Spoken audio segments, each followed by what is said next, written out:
గుడివాడ నియోజకవర్గ ప్రజలందరికీ ఎమ్మెల్యే వెనిగండ్ల రాము మకర సంక్రాంతి కనుమ పండుగల శుభాకాంక్షలు తెలిపారు. పాత నిర్బంధపు చీకట్లను రూపుమాపే కొత్త కాంతులు ఇంటింటా వెల్లివిరియాలని ఆశాభావం వ్యక్తం చేశారు. సూర్యుని కొత్త ప్రయాణం కొత్త మార్పుకు నాంది పలకాలని, రాష్ట్రమంతటా సంక్షేమంతో పాటు అభివృద్ధి వెలుగులు విరజిమ్మాలని ఎమ్మెల్యే రాము అన్నారు. కొత్త కాంతులు తెచ్చే సంక్రాంతి కనుమ పండుగలు అందరూ ఆనందంగా జరుపుకోవాలని మనసారా ఆకాంక్షిస్తున్నానని ఎమ్మెల్యే రాము అన్నారు. గుడివాడ నియోజకవర్గ ప్రజలకు హృదయపూర్వక సంక్రాంతి కనుమ పండుగల శుభాకాంక్షలను తెలిపారు. ప్రజలందరూ ఆనందోత్సాహాలతో సంక్రాంతి కనుమ పండుగలను జరుపుకోవాలన్నారు.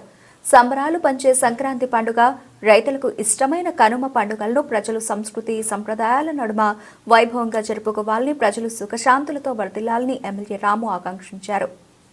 గుడివాడ నియోజకవర్గ ప్రజలందరికీ సంక్రాంతి శుభాకాంక్షలు. ఈ సంవత్సరం ప్రజలందరూ సుఖ సంతోషాలతోటి భోగభాగ్యాలతోటి వర్ధిల్లాలని కోరుకుంటా ఉన్నాం. సంక్రాంతి అంటే రైతుల పండుగ. రైతులకి కూటమి ప్రభుత్వం ఎప్పుడు ఆదరిస్తా ఉంది. వాళ్ళ రైతే రాజు కింద చేయాలనే ప్రయత్నంలో అనేక రకాలుగా రైతులకు సహాయపడే కార్యక్రమాలు చేస్తా ఉన్నాం. రైతు బాగుంటేనే మన రాజ్యం బాగుంటుంది అనే సూక్తి తీసుకుని రైతే రాజు కింద మళ్ళీ రైతు ముందుకు రావాలని చెప్పేసి కోరుకుంటూ మరొకసారి గుడివాడ నియోజకవర్గ ప్రజలందరికీ సంక్రాంతి